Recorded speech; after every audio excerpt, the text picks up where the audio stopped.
Good morning आप सभी को। लास्ट क्लास में हमने चैप्टर 2 कंप्लीट किया था और चैप्टर 2 में क्या क्या चीजें पढ़ी थी हमने वो एक बार देख लेते हैं, रिकॉल हो जाएगा थोड़ा सा। हमने चैप्टर 2 में पढ़ा था ग्लोब, ठीक है। हमने पढ़ा था लैटिट्यूड यानी कि अक्षांश, हमने पढ़ा था लॉन्गिट्यूड, ठीक है, यानी कि देशांतर, और हमने पढ़ा था टाइम कैलकुलेशन, ठीक है, यानी कि टाइम को कैसे कैलकुलेट किया जाता है और पृथ्वी पर एक ही टाइम पर, मान लीजिए अभी अलग अलग जगह पर अलग अलग समय क्यों होता है, कहीं दिन और कहीं रात क्यों होता है, कोई 1 घंटा आगे कोई 2 घंटा आगे, ऐसा क्यों होता है, ये सारी चीजें हमने इसमें बात की थी। और हमने इंडिया का टाइम कैलकुलेट कर कर भी देखा था कि कैसे टाइम कैलकुलेट किया जाता है, ठीक है। तो ये तो हो गई भाई लास्ट चैप्टर की बात जो हमने पढ़ा था पिछली क्लास। आज हम क्या पढ़ेंगे? आज हम पढ़ेंगे क्लास 6 एनसीईआरटी का चैप्टर 3। चैप्टर 3 क्या है ये देख लेते हैं।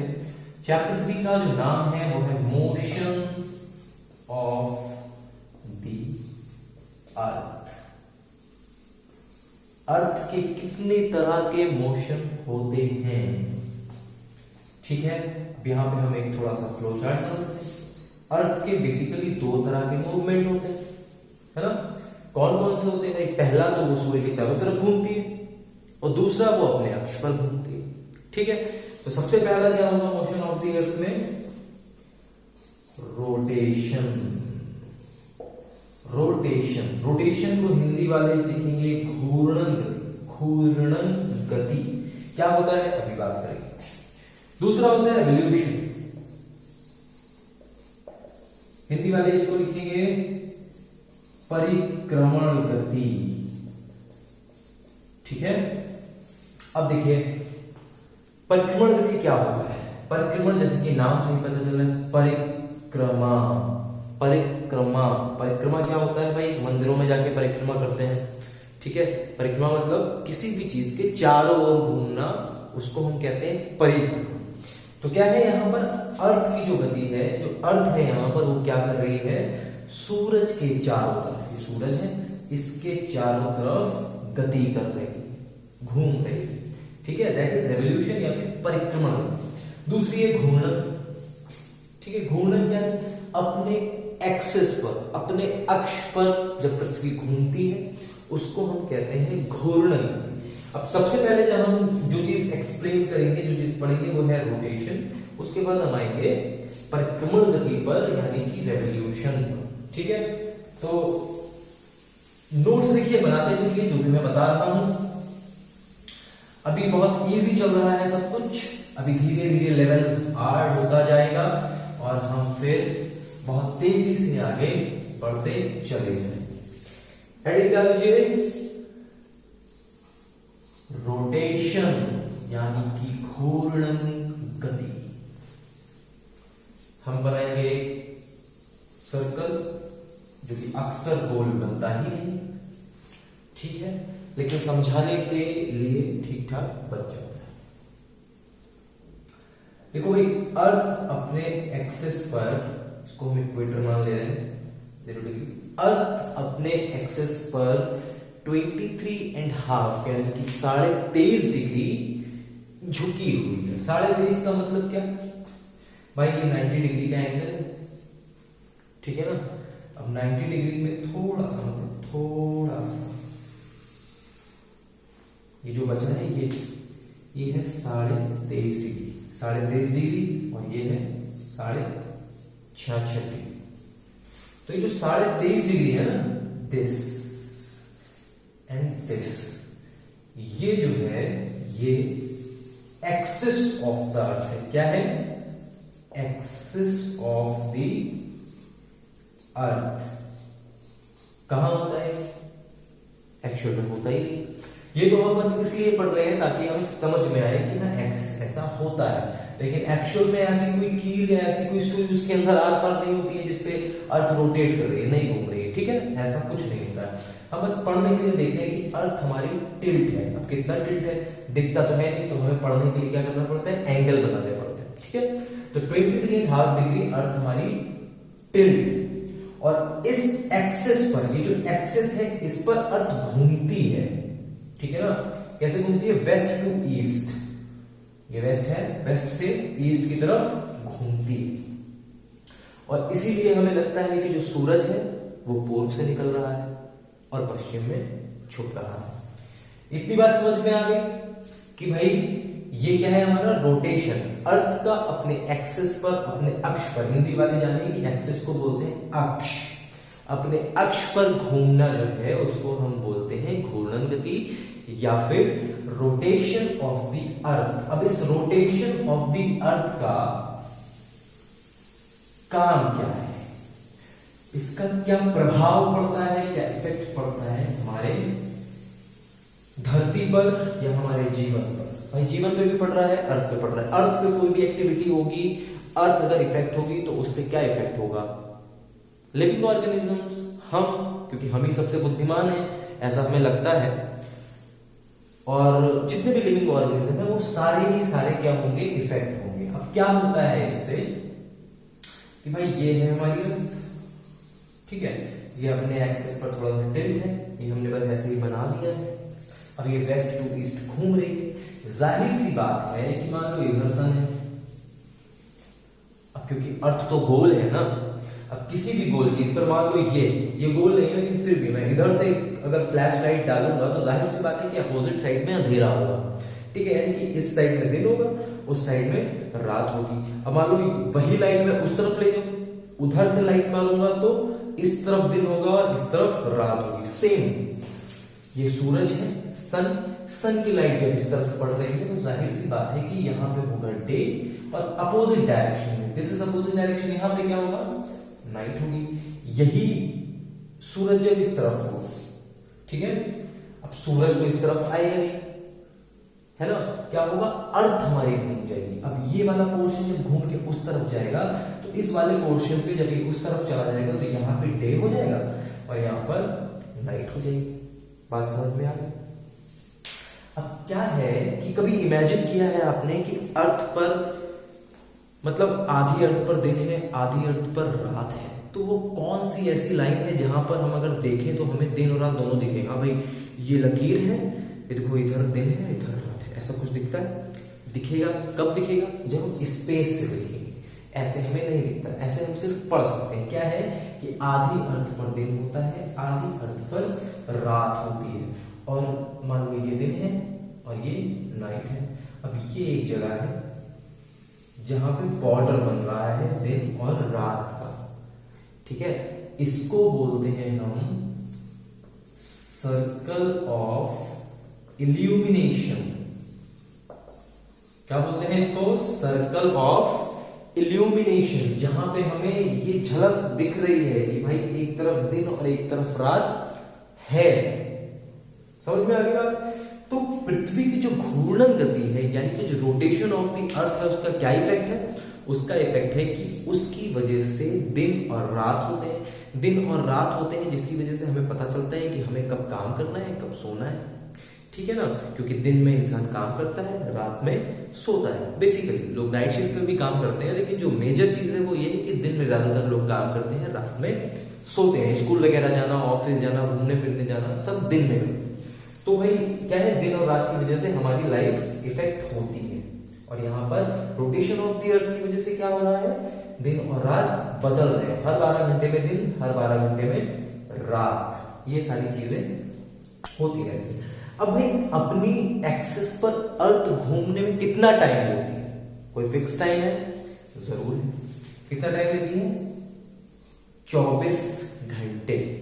कितना टाइम लेती है, 24 घंटे।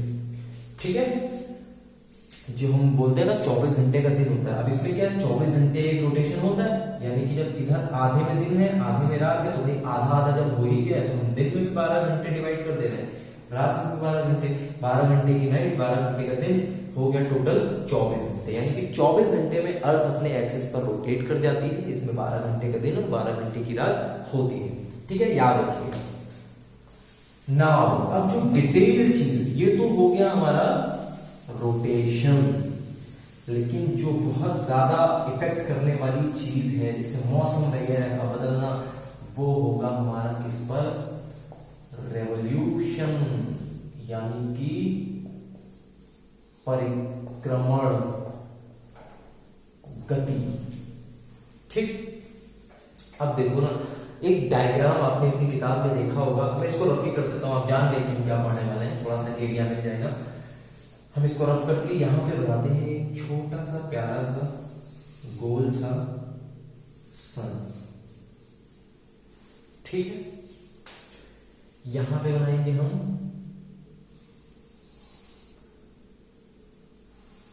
अर्थ। ठीक है, यहां पे बनाएंगे हम अर्थ, यहां पे भी बनाएंगे हम अर्थ, और यहां पे भी बनाएंगे हम अर्थ।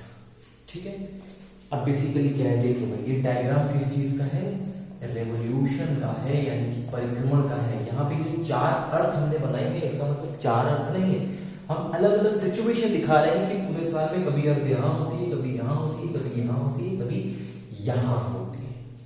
ठीक है, यानी कि सन के चारों तरफ जो है ये रेवोल्यूशन हो रहा है, मतलब गोल गोल गोल गोल घूमती रहती है। किस बात पर घूमती है, हमने पहले वाले चैप्टर में बात की थी, कौन सा, इलेप्टिकल, यानी कि दीर्घवृत्ताकार पथ पर घूमती है। अब ये हमने 23 साढ़े 23 डिग्री की क्या बना लिए हैं, एक्सेस बना दिए, इससे में समझने में आसानी हो। अब देखो भाई कि ये है हमारा नॉर्थ पोल, ये साउथ पोल, ये है हमारा साउथ पोल, नॉर्थ पोल, फिर से north pole, south pole, north pole, south. अब देखो इस वाले डायग्राम में इसको हम नंबर 1 कर देते हैं। ठीक है, ये नंबर 1, इसकी नंबरिंग करते हैं, नंबर 2, नंबर 3, नंबर 4। अब इस वाले डायग्राम में आप देखोगे क्या लिखेगा आपको कि भाई अर्थ जो है उस तरफ झुकी हुई है, उसका टिल्ट उस तरफ है, तो सन की रेज सदर्न हेमिस्फीयर में पास में है, ज्यादा पड़ रही है, और उसको देखेंगे तो देखो दूरी में अंतर पता चल रहा होगा, वहां तक जाने में दूरी ज्यादा है और यहां तक जाने में दूरी कम है। इससे क्या पता चल रहा है कि जो हमारा सदर्न हेमिस्फीयर है, चलो हेमिस्फीयर भी बना देते हैं, आसानी रहेगी। जो हमारा सदर्न हेमिस्फीयर है उस पर सनलाइट बहुत ज्यादा एंगल नहीं बना रही है, वर्टिकल पड़ रही है, यानी कि यहां पर सदर्न हेमिस्फीयर में क्या होगा, समर, गर्मी का सीजन। क्यों, सूरज की किरणें ज्यादा पड़ रही है, एंगल ज्यादा नहीं बना रही है। सूरज यहाँ पर मकर रेखा पर यानी कि ट्रॉपिक ऑफ कैप्रिकॉर्न पर वर्टिकल चमकता है। बात समझ में आ गई। अब जाहिर सी बात है कि अगर यहाँ पर समर है, यहाँ पर वर्टिकल रेज पड़ रही है, तो ऊपर वाले में तो वर्टिकल रेज पड़ नहीं रही है, वहां पे एंगल बन रहा है, तो वहां पे क्या होगा, विंटर। अब ये सिचुएशन होती कब है, ये भी देख लो। ये सिचुएशन होती है 22 दिसंबर। कब होती है, 22 दिसंबर। अब 22 दिसंबर में हम आप देख लेते हैं इंडिया के हिसाब से। हमने क्या बताया कि सदर्न हेमिस्फीयर में क्या होता है, समर, और नॉर्दर्न हेमिस्फीयर में होता है विंटर। अब इसको कैसे चेक करें भाई, हमारे यहाँ दिसंबर में कड़ाके की ठंड पड़ रही हो तो हम सब जैकेट वगैरह पहनते हैं, हीटर आग जलाते हैं, रजाई में घुस के बैठते हैं, यानी कि दिसंबर में हमारे यहाँ ठंड होती है। और हम यहाँ पे क्या कह रहे हैं कि नॉर्दर्न हेमिस्फीयर में दिसंबर में ठंड होती है, दैट मीन्स इंडिया नॉर्दर्न में है और हम कह रहे हैं वहां ठंड होती है, यानी कि यहाँ पर बात सही हो रही है। 22 दिसंबर को सदर्न हेमिस्फीयर में क्या होता है, गर्मी होती है। और जाहिर सी बात है 22 दिसंबर के बाद 23 और 24 को छोड़ो तो 25 दिसंबर क्या होता है, इस दिन ईसा मसीह का जन्मदिन, क्रिसमस। ठीक है, दुनिया में ऑस्ट्रेलिया एकमात्र ऐसा देश है जहां पर गर्मी के मौसम में क्रिसमस का त्योहार मनाया जाता है। बाकी सारे की सारी दुनिया में ठंड के मौसम में गर्मी का त्योहार मनाया जाता है। क्यों, क्योंकि भैया ज्यादातर कंट्रीज क्या होती हैं, नॉर्दर्न हेमिस्फीयर में ही पड़ती हैं और नॉर्दर्न हेमिस्फीयर में ठंड है, दैट मींस सब ठंड में मना रहे हैं। ऑस्ट्रेलिया वालों का अलग ही राग चल रहा है, वो क्या मना रहे हैं, गर्मी में मना रहे हैं। अब उनका क्या राग चल रहा है, उनके हाथ में नहीं, नेचर है, नेचर जैसा डिसाइड करेगी वैसे चलेगा। अब नेचर क्या डिसाइड करती, कैसे डिसाइड करती, ये भी हम पढ़ेंगे ज्योग्राफिकल थॉट। ठीक है, ये बात हो गई। अब हम आते हैं इधर। ठीक है, ये क्या है, 21 मार्च। क्या है ये, 21 मार्च। 21 मार्च को क्या है कि सन इक्वेटर पर वर्टिकल होता है। ना तो ट्रॉपिक ऑफ कैंसर पे वर्टिकल होता है, ना ही ट्रॉपिक ऑफ कैप्रिकॉर्न पे वर्टिकल होता है। मतलब भूमध्य रेखा पर सीधी रेखाएं पड़ती हैं, ना तो उत्तरी गोलार्ध और ना ही दक्षिणी गोलार्ध। दोनों में सूर्य की किरणें बराबर रोशनी और बराबर ऊष्मा देती हैं। दैट मीन्स कि कहीं पर भी छोटा बड़ा दिन रात नहीं होता, दोनों जगह 12 घंटे का दिन और 12 घंटे की रात होती है, दोनों ही गोलार्ध में। इस स्थिति को हम बोलते हैं इक्विनॉक्स। क्या बोलते हैं, इक्विनॉक्स। इक्विनॉक्स यानी कि जब दिन और रात बराबर होते हैं। ठीक है, अब हम इधर आ जाते हैं।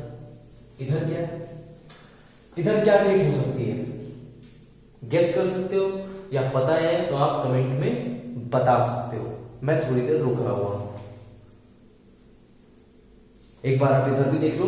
22 दिसंबर, सदर्न हेमिस्फीयर में गर्मी चल रही है, गर्मी में क्रिसमस मनाया जा रहा है। नॉर्दर्न हेमिस्फीयर में क्या चल रहा है, ठंड चल रही है, हम लोग आग ताप रहे हैं, हीटर जला रहे हैं। इधर इक्विनॉक्स है, कब, 21 मार्च को। 21 मार्च जो कि आने वाला है, उस दिन 12 घंटे का दिन 12 घंटे की रात होगी। ठीक है, अब हम आते हैं यहां पर, डेट याद आई कि नहीं है, 22 जून। अब इधर देख लो भाई, यहां पे देखो नॉर्दर्न हेमिस्फीयर में कम डिस्टेंस और सदर्न हेमिस्फीयर में ज्यादा डिस्टेंस। उल्टा दिख रहा है ना, इधर देखो, इधर नॉर्दर्न में ज्यादा था, सदर्न में कम था, इधर सदर्न में ज्यादा है, नॉर्दर्न में कम है। यानी कि यहाँ पे नॉर्दर्न हेमिस्फीयर में वर्टिकल रेज पड़ रही है, यानी कि सूर्य कहां पर वर्टिकल है, ट्रॉपिक ऑफ कैंसर यानी कि कर्क रेखा में। उधर कहां था, मकर रेखा में, अपोजिट चल रहा है। ठीक है, अगर याद नहीं हो पा रहा है तो आप ये समझ लो, जो उधर है उसका अपोजिट इधर है, बस आपको डेट याद रखनी है। ठीक है, तो इधर क्या है, नॉर्दर्न हेमिस्फीयर में ट्रॉपिक ऑफ कैंसर पर सन क्या है, वर्टिकल है, और नीचे सन की रेज जो है वो एंगल बना रही है, ज्यादा डिस्टेंस कवर कर रही है। दैट मींस कि नॉर्दर्न हेमिस्फीयर में होगा गर्मी का सीजन यानी कि समर, और सदर्न हेमिस्फीयर में क्या होगा, विंटर यानी कि ठंड का सीजन। अब इसको भी वेरीफाई कर लो इंडिया के हिसाब से। 22 जून तारीख है, मार्च चल रही है, गर्मी शुरू हो गई है, होली आने वाली है, अप्रैल मई जून। आपको क्या लगता है जून में क्या हमारे यहाँ कड़ाके की ठंड पड़ती है, नहीं पड़ती ना। हमें पता है कि जून में पसीने वाली गर्मी होती है, मॉनसून आने वाला होता है, बहुत उमस होती है। मतलब यहाँ पे बात हो रही है सही क्या, कि नॉर्दर्न हेमिस्फीयर में समर सीजन यानी गर्मी का सीजन होता है, और सदर्न हेमिस्फीयर में क्या होता है, विंटर सीजन होता है। ठीक है, चलो भाई, नीचे की तारीख है 23 सितंबर। 23 सितंबर 23 सितंबर वो समय होता है जब इंडिया में मॉनसून आके लगभग जा चुका होता है। ठीक है ना, साउथ वेस्ट मॉनसून की बात हुई, दक्षिण पश्चिम मॉनसून आगे बढ़ेंगे हम, आकर लगभग जा चुका होता है। कब, 23 सितंबर को। लेकिन देखो सेम आपको डायरेक्शन क्या दिख रहा है, इधर भी 90 डिग्री का एंगल, इधर भी 90 डिग्री का एंगल। यहां पे भी ना तो उत्तर ना तो दक्षिण किसी भी गोलार्ध में सूर्य की किरणें ज्यादा नहीं है, दोनों में बराबर है। और इधर भी ना तो उत्तर ना तो दक्षिण, दोनों ही गोलार्ध में सूर्य की किरणें बराबर है, यानी कि यहां पे भी दिन और रात बराबर होगा। ठीक है, दिन और रात बराबर होगा, यानी कि इसको भी हम क्या कहेंगे, इक्विनॉक्स। 2 इक्विनॉक्स पड़ते हैं एक साल में, एक मार्च में, एक सितंबर में। ठीक है, अब क्या है, सितंबर के बाद हमारे यहां ठंड स्टार्ट होने लगती है। सितंबर के बाद अक्टूबर में दशहरा, दिवाली, फिर ठंड धीरे धीरे धीरे धीरे बढ़ती है, रातें लंबी होने लगती हैं, दिन छोटा होने लगता है, 5 बजे अंधेरा हो जाता है। ठीक है, अब देखो सितंबर, अक्टूबर, नवंबर, दिसंबर में तो रातें बहुत लंबी होती हैं, मतलब 4:30 पौने 5 बजे अंधेरा स्टार्ट होने लगता है। ठीक है, इधर 12 घंटे का दिन, 12 घंटे की रात। अब जब हम सितंबर से अक्टूबर में पढ़ेंगे तो दिन 11 का हो जाएगा, एग्जाम्पल के लिए बता रहे हैं, दिन छोटा होता जाएगा, यानी दिन 11 का रातें 13 की, ऐसे धीरे धीरे रातें लंबी होती जाएंगी, दिन छोटा होता जाएगा। अब जब 22 दिसंबर से हम जनवरी, फरवरी, मार्च में बढ़ेंगे तो क्या होगा, मार्च में फिर से क्या होगा, जो इधर रातें बड़ी हो गई थी वो धीरे धीरे छोटी होती रहेंगी और फिर से 21 मार्च को 12 घंटे का दिन और 12 घंटे की रात होगी ना। अब 12 घंटे का दिन 12 घंटे की रात, यानी कि गर्मी शुरू हो रही है, गर्मी में दिन लंबे होते हैं, मतलब 7 बजे तक दिन ही निकला रहता है। कभी कभी तो 6:30 बजे सूरज छुपता है, कहाँ 4:30 पौने 5 बजे अंधेरा हो रहा था, कहाँ 6:30 बजे सूरज छुपता है। तो क्या हो रहा है भाई, मार्च में 12 घंटे का दिन 12 घंटे की रात बराबर बराबर दोनों ही गोलार्ध में काम चल रहा है, लेकिन मार्च से अप्रैल मई जून की तरफ चलते हैं तो दिन लंबे हो जाते हैं, डे क्या हो जाते हैं लॉन्ग, नाइट हो जाती है शॉर्ट, ठीक है। और फिर धीरे धीरे हम सितंबर की तरफ बढ़ते हैं, फिर जो दिन लंबे हुए थे वो छोटे होके 12 घंटे के हो जाते हैं, और यही साइकिल पूरे साल चलती रहती है। अब रेवोल्यूशन का आखिर क्या यूज है, कैसे इफेक्ट होता है हमारे ऊपर, भाई देखो, पहला तो सबसे बड़ा यही है कि मौसम बदल रहे हैं, समर विंटर, इधर हमारे यहाँ सर्दी पड़ रही है, इधर हमारे यहाँ गर्मी पड़ रही है। अभी जो दो ये वाले फेज हैं, इसी में हमारे यहाँ मानसून आता जाता है, ठीक है। ये बसंत का मौसम मार्च में चल रहा है, पतझड़ आ जाता है। तो कुल मिला के जो रेवोल्यूशन है उसका क्या काम है, मौसम में परिवर्तन, मौसम के चक्र को बनाए रखना, ठीक है। बात समझ में आ गई। अब एक चीज और देख लेते हैं, इस डायग्राम को आप स्क्रीनशॉट ले सकते हो, मैं थोड़ा सा हट जा रहा हूं, अब इसको रफ कर देते हैं। अब एक और थोड़ा सा देखते हैं कि अर्थ आखिर, जब तक मैं मिटा रहा हूं आप बताएं कि अर्थ सूरज के चारों तरफ चक्कर लगाने में, यानी कि एक परिक्रमण पूरा करने में कितना समय लेती है।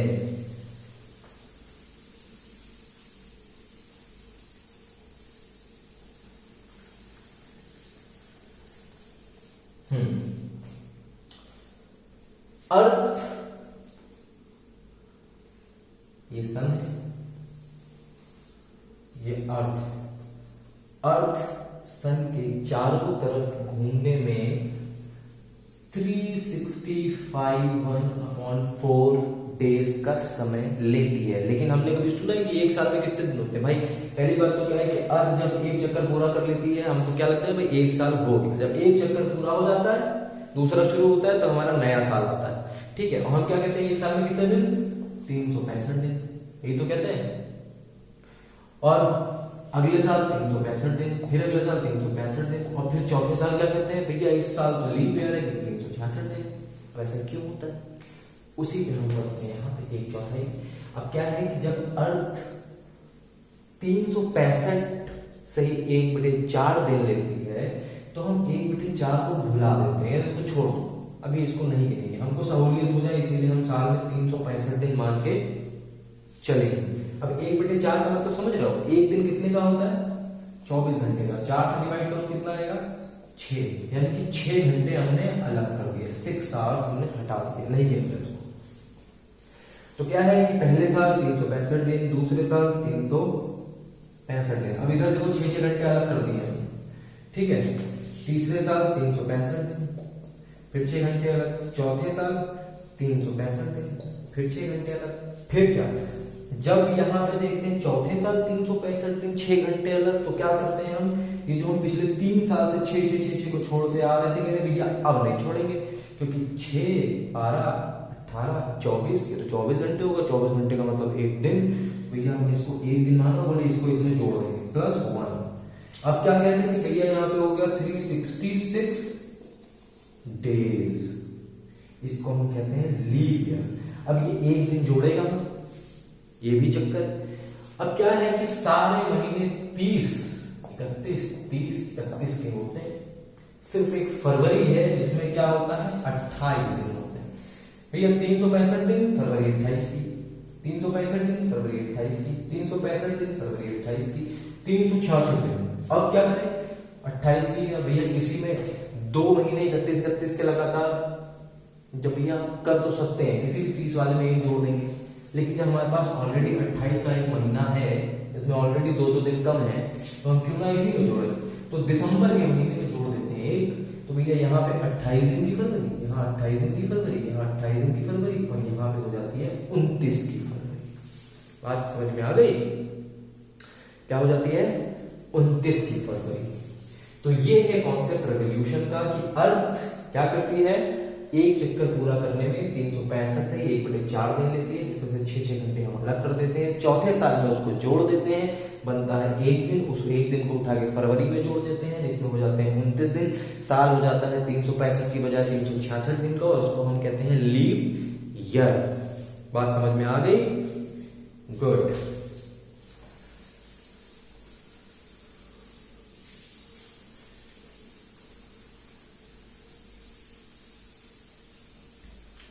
अब एक काम ये करो, पहले तो हमको ये बताओ कि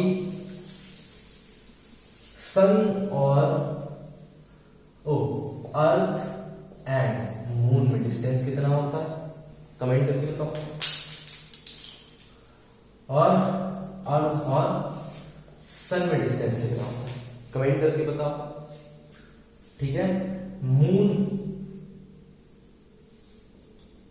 अर्थ के चारों तरफ कितने दिन में घूमता है, ये कमेंट करके बताओ। अर्थ सन के चारों तरफ कितने दिन में घूमती है, ये कमेंट करके बताओ। ये 4 चीजें कमेंट करके आपको बतानी है। चैप्टर ये बहुत छोटा था, आगे के चैप्टर में आई थिंक जहां तक मुझे पता है मानचित्र पढ़ना पड़ेगा। तो ये क्लास यहीं पे खत्म होती है। सिर्फ 2 गतियां हमें पढ़नी थी। हमने क्या पढ़ लिया? हमने पढ़ लिया रोटेशन एंड रेवोल्यूशन, यानी कि परिक्रमण, घूर्णन एंड परिक्रमण। तो आज की क्लास में बस इतना ही। नेक्स्ट क्लास में मानचित्र पढ़ेंगे। तब तक के लिए आप रिवाइज करते रहो।